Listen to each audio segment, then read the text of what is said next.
అదే చెప్తున్నాం కదా, అన్నీ చెప్పలేము. మాకున్న అనుమానాలు ఏమున్నాయో అన్ని రకాలుగా కూడా సెర్చ్ చేస్తున్నాం. వచ్చిన ప్రతి సమాచారాన్ని కూడా మేము ఫిల్టర్ చేస్తున్నాం. తప్పకుండా పిల్లలైనా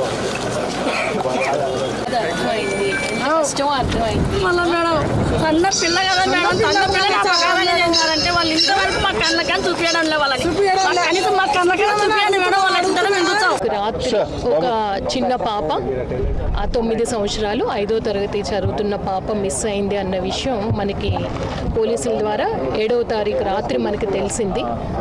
తర్వాత మనము ఇన్వెస్టిగేషన్ ప్రారంభించినప్పటి నుంచి సస్పెక్టెడ్ 3 పిల్లలు ఉన్నారు. వాళ్ళు కూడా ఒకరు 6వ తరగతి చదువుతున్నారు, 2 10వ తరగతి చదువుతూ ఉన్నారు.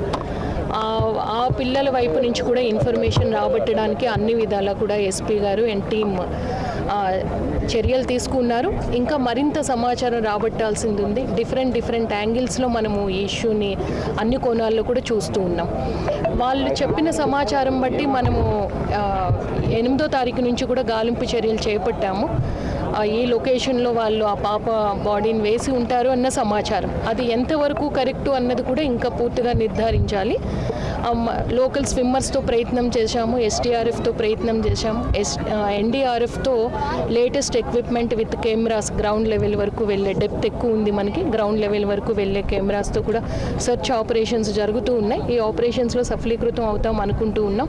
మీన్వైల్ ఎస్పీ గారికి వాళ్ళ టీంకి కూడా నేను చెప్పాను, ఇంకా అదర్ యాంగిల్స్ ఏమున్నాయో ఆ కోణాల్లో కూడా మనం ఇన్వెస్టిగేషన్ మొదలుపెట్టి పూర్తి అన్న విషయం మాత్రం నిర్ధారణ అయితే మాత్రం చట్టపరంగా చాలా కఠినంగా వ్యవహరిస్తాము.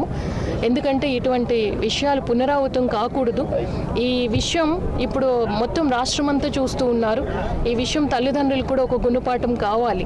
ఎందుకంటే పిల్లలు ఏ విధంగా ఉండాలి, వాళ్ళని పెంచడం ఏ విధంగా ఉండాలి. ఆడపిల్లలు మగపిల్లలు ఒకే స్కూల్లో చదువుకుంటారు. చదువుకునేటప్పుడు ఒకరి నుంచి ఒకరు నేర్చుకోవాల్సింది ఏంటి, ఒకరితో ఒకరు ఏ విధంగా బిహేవ్